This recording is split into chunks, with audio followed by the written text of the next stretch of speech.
referred to as the activist. Well, you guys decided undecisively that that activist deserved a seat at the table. Because let me tell you what she represents. First and foremost, I am a mom to 2 littles.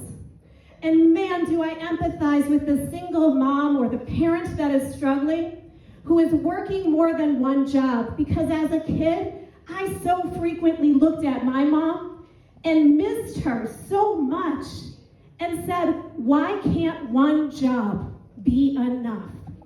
And I very quickly adopted that on the campaign trail, where I would say, one job should be enough.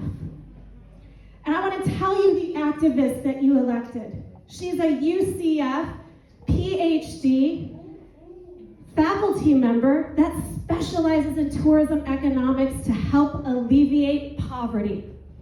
Well, I see a big problem with how our special interests have decided that a public tax, your money, our tourist development tax money, that it belongs to the tourism industry exclusively. And so when I go to them and I say, can we diversify it? Just a small amount. I mean, I am a pro-tourism individual. I'll tell you, you can make an incredible economic impact with it. You can use it to alleviate poverty, but you can also use it to improve our quality of life in every person who comes to Orange County. And so we took on in this campaign the 2 biggest industries. We took on tourism special interests, and I said strongly from the beginning, I do not support taking all the money from you, but I most certainly believe that when a community hosts 75 million tourists, they deserve more than the lowest wages in the nation.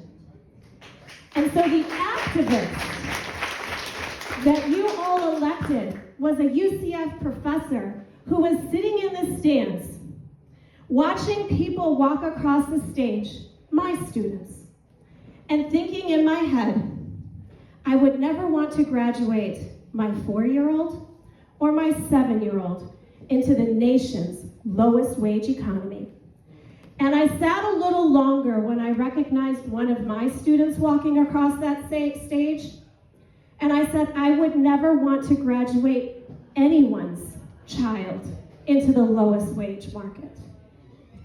And that day I thought a little bit about, maybe I have enough to run. Hey, maybe being an internationally awarded tourism economist can make a difference in the nation's #1 tourism economy that has perpetuated poverty from the industry that I advocate for on an international scale.